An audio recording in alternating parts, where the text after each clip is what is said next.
covering the flu now. Yesterday, we learned 2 more adults have died from the H1N1 virus here in Rhode Island.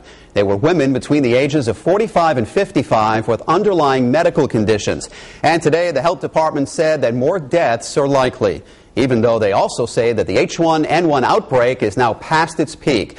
And as the state continues to make sure children are being vaccinated, we wanted to know, in light of these latest deaths, if any new steps are being taken to protect adults against H1N1. Eyewitness News reporter Stephen Schuler joins us now live with the new information to help you prepare, not panic.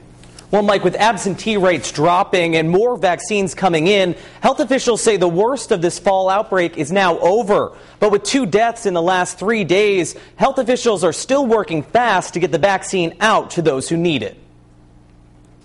5 weeks since the arrival of Rhode Island's first shipment of the H1N1 vaccine, 100,000 children and pregnant women have received their doses. But the 2 latest deaths, middle-aged women with underlying conditions, didn't have that chance to protect themselves. I think it's very frustrating that we don't have enough vaccine to vaccinate all the high priority groups all at once. If we had gotten enough vaccine, we would have done a different campaign and done it differently. Since September 1st, Rhode Island has seen 180 hospitalizations and 7 deaths, 2 children and 5 adults. Adults with chronic conditions won't have a chance to get vaccinated, possibly until next year. Many of these individuals know what to be looking for, but in general, it's the shortness of breath or the mental confusion. Those are the 2 things that should really prompt seeking medical attention right away.